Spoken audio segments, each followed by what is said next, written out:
Hello friends, ओम श्री गणेशाय नमः। जय श्री कृष्णा। आप सभी का स्वागत है आपके अपने यूट्यूब चैनल पर। फ्रेंड्स, आज हम आपको इस वीडियो में बताने जा रहे हैं राधा अष्टमी का शुभ मुहूर्त, पूजा विधि, व्रत कथा और महत्व के बारे में। फ्रेंड्स, वीडियो शुरू करने से पहले आपसे रिक्वेस्ट है, अगर आप हमारे चैनल पर नए हैं और आपने अभी तक चैनल को सब्सक्राइब नहीं किया है तो प्लीज सब्सक्राइब कीजिएगा चैनल को, साथ ही प्रेस कीजिएगा बेल आइकन को, जिससे नए वीडियो से रिलेटेड नोटिफिकेशन आपको तुरंत प्राप्त हो सके। और वीडियो पसंद आने पर वीडियो को लाइक और शेयर जरूर कीजिएगा, ताकि सभी भक्तों को इस वीडियो का लाभ प्राप्त हो सके। और कमेंट बॉक्स में जय श्री कृष्णा जरूर लिखिएगा। भगवान श्री कृष्ण के भक्तों के लिए राधा अष्टमी का बहुत ही महत्व होता है, क्योंकि राधा जी के बिना श्याम अधूरे हैं। राधा रानी को ही श्री कृष्ण अपनी शक्ति मानते थे, इसलिए अगर आप श्री कृष्ण को समर्पित जन्माष्टमी का व्रत रखते हैं तो आपको राधा अष्टमी का भी व्रत रखना जरूरी है।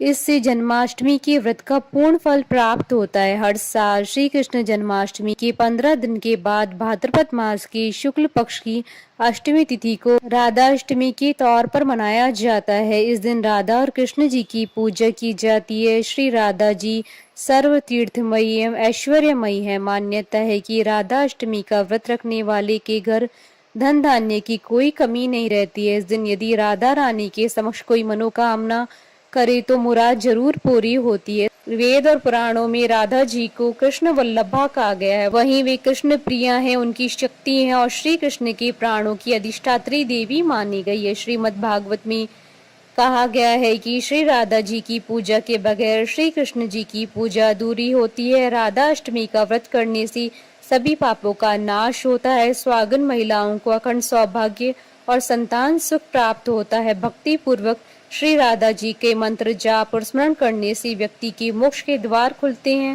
फ्रेंड्स, अब आइए जानते हैं साल 2024 की राधा अष्टमी की शुभ मुहूर्त के बारे में। हिंदू पंचांग के अनुसार साल 2024 में राधा अष्टमी का पर्व 11 सितंबर 2024 बुधवार के दिन है। भाद्रपद शुक्ल अष्टमी तिथि प्रारंभ होगी 10 सितंबर 2024 को रात्रि 11:11 पर और भाद्रपद शुक्ल अष्टमी तिथि का समापन होगा 11 सितंबर 2024 को रात्रि 11:46 पर। पूजा का शुभ मुहूर्त रहेगा 11 सितंबर 2024 को सुबह 11:03 से दोपहर 1:32 तक। कुल अवधि 2 घंटे 29 मिनट है। फ्रेंड्स, अब आइए जानते हैं राधा अष्टमी की पूजन विधि के बारे में। राधा अष्टमी के दिन प्रातः काल स्नान आदि से निवृत्त होकर स्वच्छ वस्त्र पहने और राधा रानी व श्री कृष्ण के समक्ष व्रत का संकल्प करें, क्योंकि इस दिन राधा कृष्ण जी की संयुक्त रूप से पूजा करनी चाहिए। इसके बाद राधा रानी और श्री कृष्ण की मूर्ति को पंचामृत से स्नान कराकर उनका श्रृंगार करें। सजीवी मूर्ति को पूजा के स्थान पर चौकी आदि पर स्थापित करें। मध्याह्न के समय धूप दीप अक्षत पुष्प फल नैवेद्य और दक्षिणा आदि अर्पित करें। श्री राधा कृपा कटाक्ष स्तोत्र का पाठ करें। श्री कृष्ण और राधा जी की स्तुति करें और आरती करें। राधाष्टमी के दिन शुद्ध मन से व्रत नियमों का पालन करें और पूरा दिन उपवास रखें। दूसरे दिन श्रद्धा पूर्वक स्वागन महिलाओं को या ब्राह्मणों को भोजन कराएं और यथासंभव दक्षिणा प्रदान कर सम्मान पूर्वक विदा करें। इसके बाद अपने व्रत का पारण करें। फ्रेंड्स, अब आइए प्रारंभ करें राधा रानी की जन्म की कथा। राधा जी का जन्म एक रहस्य है। राधा जी के जन्म को लेकर विद्वानों के अलग अलग मत हैं। पुराणों के अनुसार आज से 5200 साल पहले वृषभानु और कीर्तिदा के यहाँ राधा जी का जन्म हुआ था। वह मथुरा जिले की गोकुल महावन कस्बे के पास रामल गांव में रहा करते थे।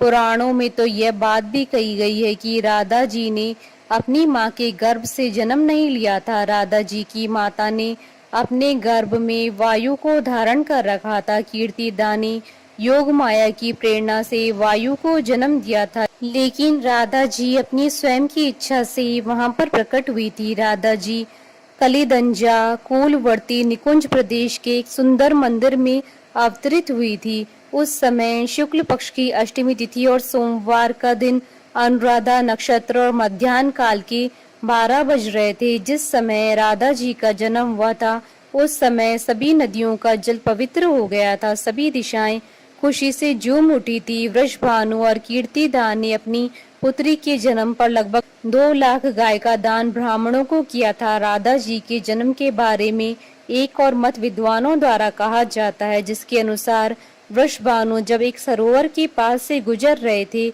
उस समय एक सुंदर सी कन्या कमल के फूल पर तैर रही थी, जिसे वृषभानु अपने घर ले आए और उनका पुत्री के रूप में पालन पोषण किया। मान्यता है कि राधा जी भगवान श्री कृष्ण से 11 महीने बड़ी थी, लेकिन राधा जी ने तब तक अपनी आंखें नहीं खोली थी जब तक उन्होंने श्री कृष्ण के दर्शन नहीं कर लिए थे। वृषभानु और कीर्तिदा को यह जल्दी पता चल गया था कि राधा जी अपनी आंखें अपनी मर्जी से नहीं खोल रही हैं। यह देखकर उन्हें अत्यंत दुख हुआ। इसके बाद जब यशोदा जी श्री कृष्ण के साथ गोकुल से वृषभानु और कीर्तिदा के घर आती हैं, तब दोनों ने यशोदा जी का बहुत ही आदर सत्कार किया। यशोदा जी अपने लल्ला को लेकर राधा जी के पास जाती हैं। श्री कृष्ण के सामने आते ही राधा जी पहली बार अपनी आंखें खोलती हैं। राधा जी भगवान श्री कृष्ण को बिना पलक झपकाए देखती रहती हैं। भगवान श्री कृष्ण जी भी राधा जी को देखकर अत्यंत प्रसन्न होते हैं। बोलिए राधा कृष्ण की जय। हमारे साथ इस वीडियो में अंत तक बने रहने के लिए आपका धन्यवाद। ओम श्री गणेशाय नमः। जय श्री कृष्ण।